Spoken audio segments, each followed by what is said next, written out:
Here we are on the front of our Venture Sporttrek 333 VIK. We're going to be doing a technical walkthrough on here just like technician would have gave you on the date of delivery, going over the operation of the components on here.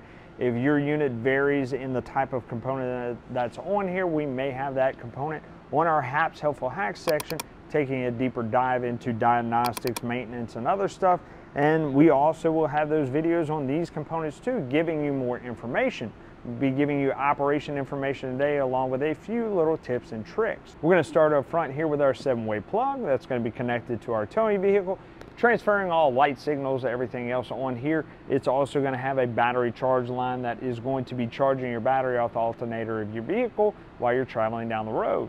You also have a brake control wire that passes through here to activate the brakes on your trailer whenever you activate them on your vehicle. You're also going to have this silver lanyard right here with a loop on it. You need to get a clip and hook this to the tow hook location for your receiver hitch. Not to the chains, not to the ball hitch, not to the trailer itself, anything like that, to the receiver hitch where you'd hook your safety chains up. This is meant to, if any of this fails, to go with the vehicle, pull the pin out of that breakaway box down there and activate the brakes on our trailer, bringing it to a stop. Now we need to keep in mind if we don't have a good 12-volt battery in here, those brakes aren't going to activate. So in order for that safety feature to work, make sure we have a good solid 12 volts on this system. Up here we also have our 12-volt power jack, all up and down, our light on and off. If we follow that red wire on here, it does lead to a fuse. That fuse may be blown in the event that this system is not working, or our 12-volt battery may be dead in the event that it's not working. Regardless, if you can't figure it out, have a little rubber cap on here. We'll pull that cap off, put our crank handle in, and we can manually crank that jack up and down and get you out of a jam.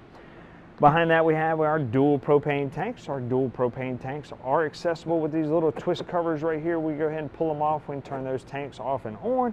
We can access our dual propane regulator here in the front. Our dual propane regulator operates our two tanks. Have our tanks on, we can go ahead and use that selector switch from one to the other to decide which one we want to be our primary tank. Now that indicator on there will be red or green, notifying you of the status of that tank. Red meaning empty, green meaning full. So it will go ahead and stay that way, of course, till that tank drains to empty, and then it is automatically going to swap over to that secondary tank and keep providing you propane while you're cooking. But your indicator right here is still going to say red until you flip that switch over to make that secondary tank your new primary, at which time you can go ahead and have that first tank refilled. Now behind that we do have our storage center for our batteries and our battery disconnect. A battery disconnect is important for whenever we are storing our unit. If we store our unit unplugged, we want that battery disconnect off so there's no drain on our battery system off of the camper. If we are plugged in, we want to make sure that battery disconnect is on. That way our battery is getting charged due to us being plugged in. Over here we do have access to our pass-through compartment right here. And down here at the bottom we have our manual stabilizer jack. This is a manual jack. You have to crank it down in order to stabilize your unit. Now this is meant to stabilize only. It does have a weight rating and it's well below what the weight of the camper is. It's not meant to level out your unit. If you want to level out your unit, you need to get the stacker blocks like we have at our store, stack them up, put them under your tires as you're backing up to level your unit from left to right. Then you use your tongue jack in the front to level it from front to back. From there, we go ahead and lower these stab jacks down and stabilize our unit to help reduce movement inside. The best shape for that is that diamond shaped form for these jacks. If we go straight up and down with them, they are going to shift, bend, and break at the welds, and manufacturers don't cover that kind of damage, so make sure we're using those correctly. Up here we have our black tank flush. That black tank flush is going to be used to clean out our sewer system. We'll talk a little bit more about that whenever we get to our black tank system. Here we have our docking station. This is where we're going to hook up all our water fixtures and everything. We'll go over that right now. So here on our docking station, we can see this blue lever right here. This is going to coordinate with our diagram right here. If we want to fill our tank, which is that onboard water storage, and that we want to take with us, because in the event we are going somewhere that has no water hookup, we would want to go ahead and hook our water hose up to this, and then we can fill that tank. Now if we do have water connection wherever we're at, we go ahead and turn it to city water, and then that water will go straight to our fixtures. This vent right below it is just a vent for that fresh tank. That way that air can escape out of there. We have a quick connect right here that will provide us with that blue coil hose we can hook up right here and have a spray port with hot and cold. And then we have our 2 coax connections right here for satellite and cable. On our docking station, we talked about that fresh tank. That's that onboard storage. Once we fill it, we can kick on our 12-volt water pump and supply water to our fixtures if we don't have water wherever we're going. We can notice this blue line right here with the valve on it. We can open that up and drain that fresh tank out. We want to do that so we don't have added extra weight. If we're not using the water, drain it out. We also don't want that water to become stagnant over time if we keep it in when we're not using it. Continuing down the line, we do have our slide out. All of our slide outs are going to be 12-volt powered, run off of that 12-volt system. And they do have a manual override on them. On the frame, on the opposite side, you're going to see a post sticking out. That post can be cranked on in order to run that slide out in and out. In the event that that motor ever fails or you're having issues with your system, we can use that to manually override that system. Down here, we're also going to see our dump station for our black and gray tanks. We'll go over that now. This is where we'll hook up that water hose to be able to drain into that system, whether it be a dump station or at our site if we have that dump station there. We have 2 handles under here, our gray and our black sticking out of the frame. That is for our 2 different types of tanks, black tank and gray tank. Our gray tank is going to be our sink water and our shower water, fairly clean water, maybe a little food debris in there. We can go ahead and leave those valves open all the time and let them drain out as long as we have that septic station at our campsite. Our black tank, however, we need to leave that valve closed all the time because that's everything coming from our toilet. Toilet has our sewage in there. If we drain all the water out of that system, that sewage is going to dry up, get stuck in that tank. So that valve has to stay closed and we have to keep several gallons of water in there. So let's go through the dumping procedure for that. When we're ready to dump, we have our hose hooked up. We pull that black tank valve right there and it empties out our tank. Now we have our black tank flush there in the front by the control center we talked about. We hook a water hose up to that, we turn it on. There's a spray port on the opposite side of this valve and it will help spray and empty any debris out of our tank over to this valve and flush out that system. When we're satisfied, we turn off that water system, we disconnect our hose, we shut our black tank valve and we go on the inside and we hold down the toilet pedal and flush our toilet and put several gallons of fresh clean water into our tank system. At that point, we drop our chemicals in there, and between our chemicals and our clean water while we're traveling down the road, that's going to help knock down any other debris that might be in that tank and help it decompose as well. If you want further tips, pro tips on how to flush out that black tank system, we do have that in our HAPS Helpful Hacks section. You can go ahead and watch that and give you some extra tips on flushing out that black tank. Just under your rear slide out, you will have another station for your black tank and gray tank system. You can see the handle sticking out of the frame. You would have to have 2 hoses hooked up to a Y pipe in order to keep that gray tank open all the time and then flush your black tanks at the same time. Your black tank flush for this system is located on the rear cap. We'll show you where that is here shortly. Here on the rear of our unit, we'll see on our back corner here, we have our twist lock plug for our 50-amp power supply. We go ahead and put that in, turn it to the right, lock it in. We have that twist ring right there. We want to tighten that up to make sure when the kids are running around, they don't pull on that cord and it slips out and interrupts power to our unit. From that point, we turn and plug it into our shore power at our campsite or wherever we're at, and then we can go ahead and operate our unit. Want to make sure we don't have our ACs running when we plug or unplug our shore power so we don't cause any surges to that system whenever we do it. We're also pre-wired on our back cap for our Furrion backup camera system. Whenever we run our running lights on our car, then that will emit power to that backup camera so you can see behind you while you're traveling down the road or backing up. Add that camera in that system, a couple screws, and you plug it in and you can go ahead and have that backup camera ready to go. Our back bumper provides us with storage for our sewer hose. We can pull this plastic cap off and store it in there if we wish. We also have a receiver hitch down here. That receiver hitch is for a bike rack or a storage rack, anything like that. Not intended for towing a boat, golf cart, any type of trailer behind you. You'll notice there's no tow hooks and there's no plug for your lights. It does have a weight rating, so make sure that you are monitoring the weight of whatever you put back there as far as extra cargo. We have our Fogatti tankless water heater system right here. That tankless water heater system will provide you with endless hot water. We'll go over more operation of that when we step inside. To the right of that, we have our black tank flush for that secondary black tank system under there on our rear. And then we have our Suburban gas heater right there. That heater is our furnace. We'll go over the operation of how that works. On the inside, that is where the exhaust would be. Here we also have our factory provided ladder on the back. That ladder is to be able to gain access to our roof. That's important because we need to check the sealants on our roof every 60 to 90 days, as well as our sealants on our trims, around our lights, around our windows, everywhere where you see sealant. We need to check it every 60 to 90 days to make sure we have no cracking, peeling, or deterioration, allowing water entry to get into our camper. This is required by our manufacturer to keep maintaining our unit. Customer responsibility to take care of that, just like changing the oil in your car. You're checking your sealants and maintaining your unit so it'll last for years to come.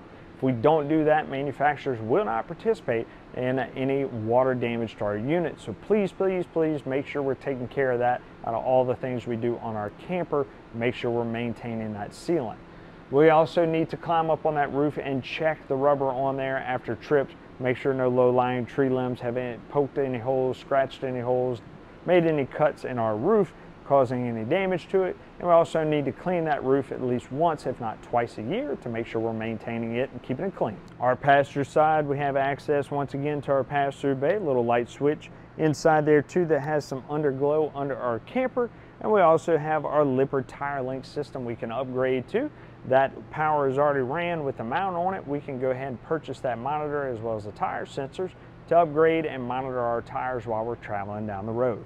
We also have another manual stabilizer jack. Once again, you'll find that on the four corners of our unit to stabilize our unit, prevent a whole lot of movement going on in there. All right, we have our 12-volt powered awning. We'll hold down that switch, we can run it out. We also have our awning lights, also 12-volt powered. If we have any issues with those 12-volt components, we can check our 12-volt fuse panel. Whenever we get to the inside, we'll show you where that is. Check, make sure none of those blade fuses are blown. Our awning is mainly intended to be a sunshade, dew shade, no heavy rain shade. If we got a bad storm coming in, we're leaving our unit for an extended period of time, or high winds or anything like that, be cautious, just roll your awning in. You don't want that insurance claim, and of course you don't want anybody under it to get hurt as well. One thing we need to do on our awning is pitch it from the rear or the front, whatever one we wish. Awning arms are the same on both sides, really easy. We grab it at this pivot point and we pull it down. Now our awning is tilted and pitched to the front, allowing any water runoff to drain to the front. Like I said, we could do the same thing in the back if we want it to drain there. This is important because any AC condensation coming off of our roof can get on our awning, allows it to drain off. There's going to be light dew on our awning, maybe a light rain, allow it to drain off. Just be cautious, make sure you're bringing it in during any storms. Whenever we are ready to bring it in, go ahead and just push it up right there. We can roll our awning in. Also under our awning, we do have our backer location for our TV, our cable outlet right there, as well as a 110 outlet to be able to plug it in. The 110 outlet is GFCI controlled. We'll talk a little bit more about that when we get to the inside on that main GFCI outlet. Just know that all outlets in any wet locations are GFCI controlled, so in the event they're not working, we're gonna go find that main outlet on the inside. On our slide out below our awning, we're gonna notice this vent right here. That vent is for our 3-burner stove on the inside. We have a fan above it. We can go ahead and exhaust that air out while we're cooking. In order to do that, we do have 2 tabs on there. We go ahead and push and open up that vent in order for it to exhaust. It's suggested when you store your unit, you close those 2 tabs so no insects can build any nest inside. All right, on the rear of our unit, we do have our outdoor kitchen with 2 outdoor fridges. Very nice. They are 110 operated. One thing we need to remember about that is anytime we plug in our unit, those fridges are going to turn on. They're going to cool, they're going to freeze, they're going to do all that stuff. And when we unplug it, they're going to defrost. That means that you're going to have water, condensation, everything else inside this fridge whenever it gets done, and it has potential to drip out and damage our wood components in that cabinet area. If that happens, manufacturers are not going to participate in that type of damage. Make sure we defrost this properly, wipe it all down, clean it all out, and leave no water inside. That will also prevent any mold and mildew, as well as the damage that we just talked about. Out here, we're also going to have our outdoor kitchen. Quick connect for our faucet right there. We go ahead and pop that in, and then we have our hot cold option right there, or you can take your blue cold water hose that you have in the front, hook it up in here, and you can have a spray port out here. Now we also have our griddle right here. push down those two blue tabs, we can slide that out. We'd flip this cooktop over, and on the bottom we're going to see that male connection for an extension for our LP line. Our LP line has that quick connect on there. It has a little lever right here. That lever would need to be turned in the off position, or for this quick connect to actually connect onto that fitting, and then we would have to open it in order for gas to flow through that system. Same thing for our male connection that would hook up on the frame under there, and these will pull off of our two tanks in the front for that propane. When we're ready to store that system, go ahead once again, hold down those two blue tabs, and we can go ahead and lock it back into place, ready for travel. We'll also notice under here we have our low point drains coming out of that underbelly area. That is for winterization. That is when we want to go ahead and prep our unit, getting it ready for the winter time. You want more information on that, you have it in the owner's manual, or you can find our video on Hap's Helpful Hacks. You're also going to notice under your steps you do have that location where you can raise and lower your spare tire right there off the frame. On our entry door, we will notice some resistance on that door. That is because we do have friction controlled hinges on there, preventing the wind from slamming that door shut, or kids at that matter, anything of that nature. So it's a nice feature to have. We're also going to have our solid steps right here. These solid steps, really easy to operate, to store. Lift them up, make sure that latch is latched into that frame. Good idea to have that entry door open all the way in order to store and retract those steps out so it doesn't skin up the screen on here. Now you're also going to have another entry door on that rear bathroom area. You want to make sure that this slide out is closed in whenever you set up those steps. So open that door up, set those steps up first, because otherwise this slide is going to prevent you from actually getting those steps out on this system, because you're not going to be able to open your door all the way and that frame is going to hit the door. So keep that in mind. Slide out closed, then go ahead and operate your steps on your bathroom entry. But it's going to work the same way, right? So entry door all the way open. We can pull this blue lever right here, pull them down, drop them down. Now we also need to make sure that once we have leveled our unit left to right, front to back, then we come over here and level our steps. Really easy to do. Lift them up. We have those silver tabs on each side. We go ahead and push them in, and we can extend and retract the legs on our steps. This is important because we want to make sure that we have a good flush threshold right here at the bottom of our door, so our entry door will close and seal properly. And we also want to make sure that we are not having any contact with the step frame to the door frame right there, causing any damage at the bottom. As we walk in our entry door, we'll notice our control panel right here. It has a tank heater for our tanks in the underbelly. In the event we have cold weather, we'll kick those on, and that will protect our tanks from freezing up. We have that water pump, 12 volt powered. When we kick that on, that'll pull from our onboard storage. Now, anytime we have a city water connection or that fresh tank is empty, we want to leave that pump off so we don't burn it up. Now, we will notice that that is an on-demand pump. It's only going to run whenever you turn your faucets and stuff on. So if you notice running all the time and you don't have anything on, you want to turn that off and check, see if that fresh tank is empty or if you have a leak somewhere. You can monitor all of your tanks as well as your battery right here by pushing these buttons, and it will give you the level of those tanks right here at the top. On the side, you have your awning, extend and retract, 12 volt powered, as well as your awning lights and your interior lights right there. Now we have our slide out in and out as well, also 12 volt power. You're also going to have your Go Power 30 amp solar controller that will monitor your solar power while it is charging that battery. Below our control center, we'll notice we have our 110 breaker panel as well as our 12 volt fuse panel right here by the entry door. This is to control all of our 110 appliances. If any of them are not working, we want to come over here and make sure the breakers aren't tripped. As far as our 12 volt components, we'd see everything's labeled on both. We'll make sure none of those fuses are blown there if they're not working. We'll also hear a little fan running behind here. That is our converter system. That is to help charge that battery system when you're plugged into shore power. We want to make sure that battery disconnect is on so that battery is getting charged. Over here, we're also going to have our entertainment, our TV with that cable and satellite hookup up there, as well as our antenna. For that TV, we have our JBL Bluetooth soundbar system for our TV, as well as if we want to connect it to our phone, and our 110 fireplace to give us electric heat if we want to use that instead of our gas-powered furnace. We'll go over the operation of that fireplace now. Here we have our fireplace. We have a sensor right up here in the top right. We have to aim that remote at to turn it on. We have our Celsius and Fahrenheit temperature we can change to.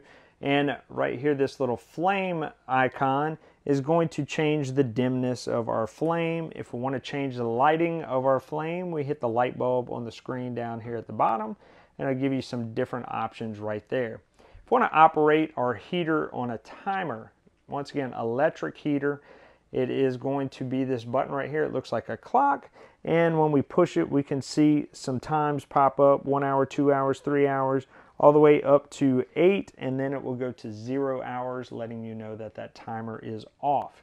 If we want to change our temperature, we'll use one of these two buttons at the bottom, and we can see once again we have a temperature down there, and we will go ahead and raise it until it kicks on, or lower it, we want it to kick off, or we can keep going until it says on, and that heater will stay running all the time. We kick it up one more time, and it's going to say OF, meaning that that system is off. In our kitchen area, we have our 12-volt Furrion refrigerator right here, fridge down at the bottom, and freezer there at the top. We do have a little control button down here, that knob. It can turn from off to cold to colder as we rotate it. We also have that off-grid option as well. That off-grid option is if we are out boondocking, we're relying on our solar power or our 12-volt battery power, we're trying to reduce the amount of power we're using off of that system, we turn to that off-grid, and that compressor won't work as hard to keep this stuff cool. It's also relying on you not to open and close this fridge too much as well, so keep that in mind.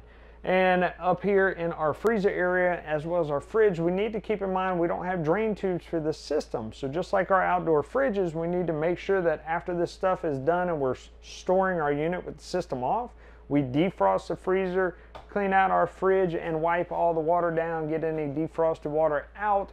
That way we reduce the risk for mold and mildew, as well as the opportunity for water to drain out and damage those wood components around it, because remember, our manufacturer isn't going to participate in that kind of damage. Over here we have our 110 microwave, as well as our hood vent over our stove top. Remember, the vent outside we need to open up if we want it to actually ventilate out.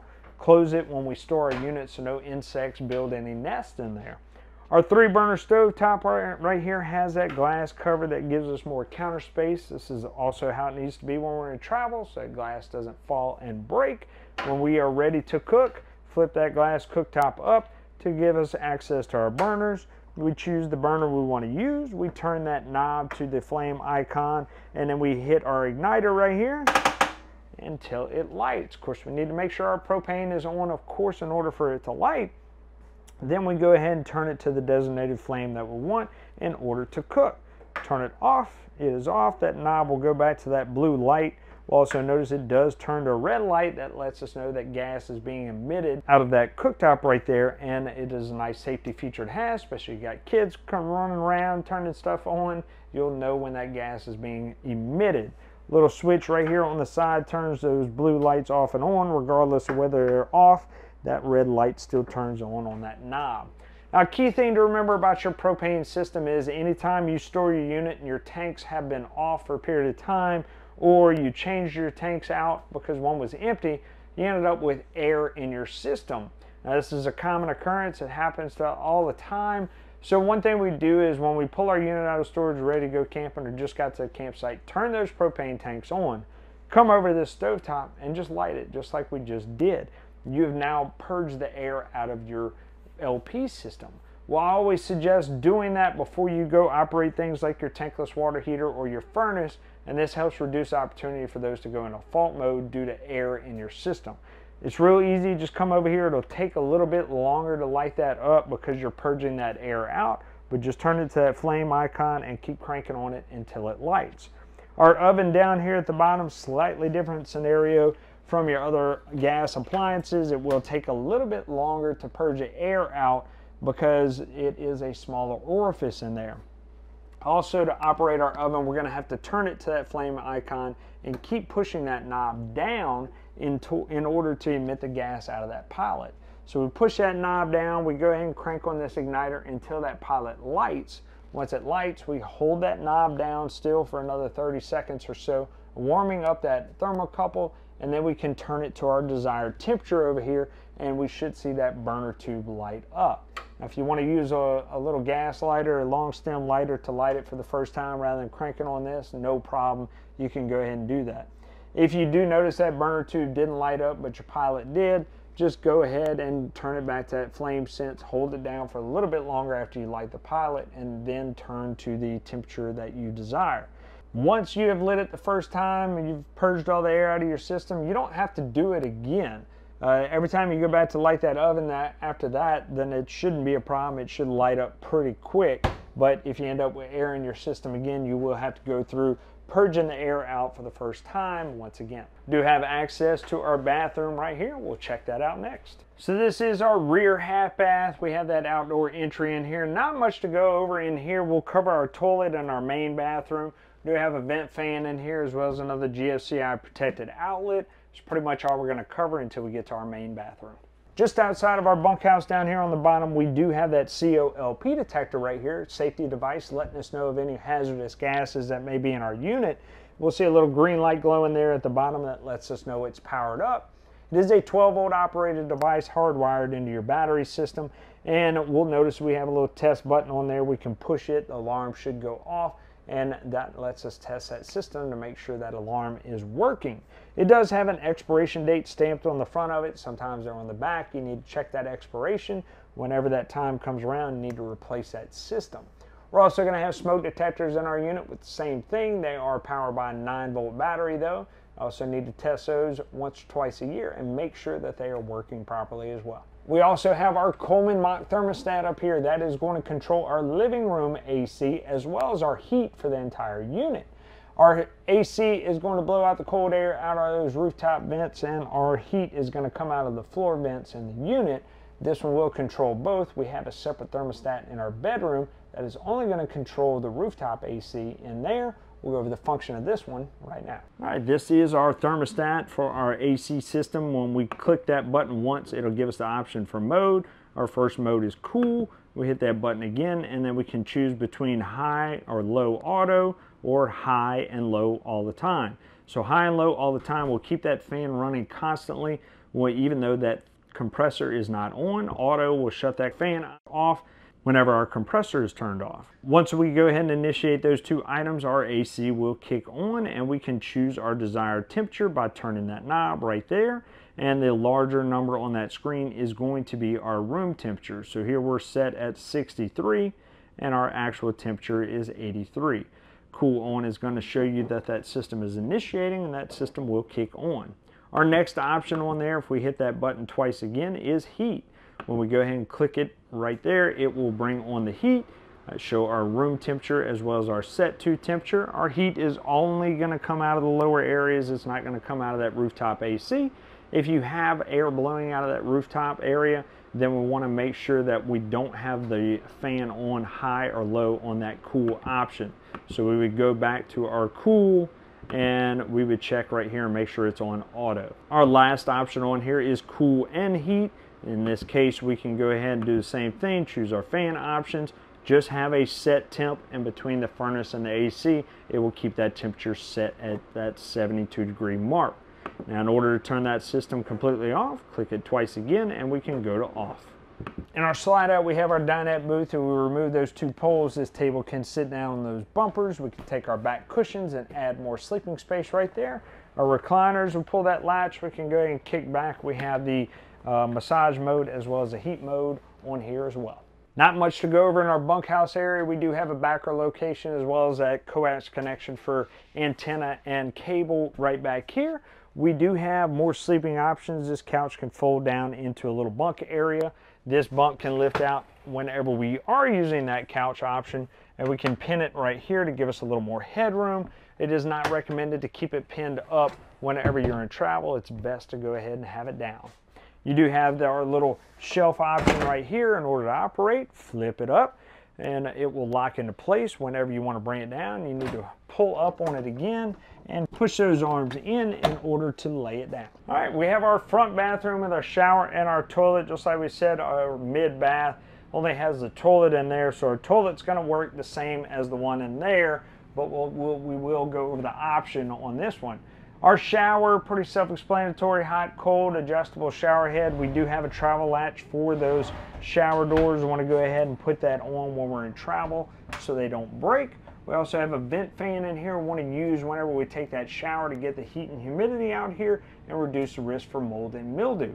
On to our toilet. Our toilet is for sewage, toilet paper, and chemicals. So number one, number two, toilet paper and chemicals. What kind of toilet paper? RV toilet paper. Don't use anything else. We want to make sure it degrades in that tank. Use anything else, it's going to clog that system, cause problems later on down the road. So our process for sewage, number one, just liquids. Hit that pedal, flush it down the drain. Number two, we have solids. Want to barely depress that pedal right there and fill that bowl up with water about 1/2 to 3/4 of the way, so we have enough water to flush those solids down the drain and let it make it down to that black tank. If we don't, we could have some clogging and issues down there.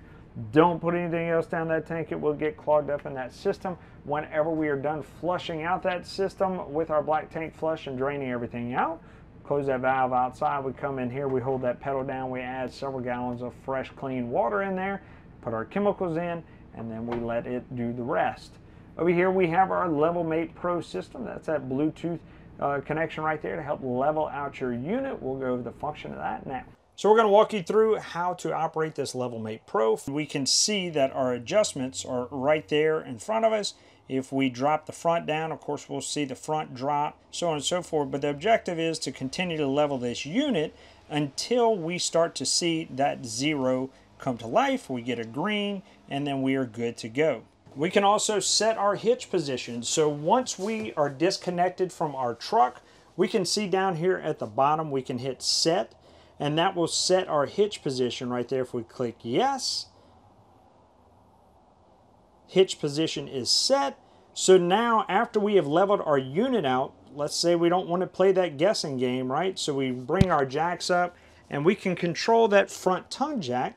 We hit recall here and it will adjust and let you know where that original hitch height was, and you can go up and down until you zero out there. Then you won't have to worry about trying to guess where that hitch height actually is. That wraps up everything on our LevelMate Pro.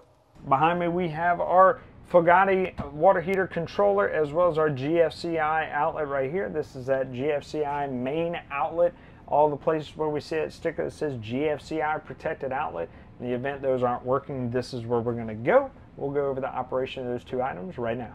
Our water heater system right here is pretty cut and dry. Turn it off and on, hit that power button. Change between Fahrenheit and Celsius, hit that button right there. And to change our set temperature, which is going to be the temperature of our water output, we can control that with our arrows right here. On demand system, we turn our hot water on and it will initiate, turn on the flame, and begin to heat that water. Our GFCI outlet right here is going to control all those outlets in wet locations in our kitchen, outside, anywhere where you see a label saying GFCI protected. In the event that these outlets are overloaded with too many skillets, coffee makers, or anything of that nature, this system will trip. And also if those outlets get wet, this system will trip too. So this is where basically it's like a breaker on here. You have two buttons, your reset button, your test button. If we hit that test button, it's going to initiate like that system is tripped and it's going to kill all those outlets. In the event that happens and your system trips, we come over here, we hit that reset button, we'll see that green light pop back on and you're good to go. If it immediately trips again, then we want to go remove some of those appliances we have on there or make sure that none of those outlets are wet. In our bedroom, we do have another access to our bathroom right there, as well as storage underneath our bed. That second AC system with the thermostat right there on the side to control it. This one, once again, is only going to control this AC. You do have another sealant assembly with the filter. It needs to be changed out so we're not restricting the airflow to that top AC. Main thing and difference that you'll see here in our bedroom is we have that backer location. We're also going to see a coax port right here with a little button and a green light on it. That green light indicates our 12-volt boost for our antenna system. If we're searching for air channels, we want to make sure that green light is on. If it's not, push that button, kick it on, scan for your air channels. If we're scanning for cable channels, however, we need to make sure that green light's off. Push the button, turn it off. That way it doesn't scramble the channels coming from our campground. Now we also notice in here we do have our King Connect system right here. It is pre-wired for that system. If you want to upgrade and get a router, that way you can have Wi-Fi with you wherever you go, that option is available. Well, we hope you found that resourceful, but wait, there's more information on our Great American RV YouTube channel. This channel right here, find the playlist Hap's Helpful Hacks. We go over different products in this unit, and we'll take a deeper dive with more diagnostics, more information, as well as helpful tips when you're out camping. Tell your buddies, tell your friends, like, share, subscribe, do all those awesome things on YouTube, TikTok, wherever you found us, and keep watching here at Great American RV Superstores, where we bring the how-to you.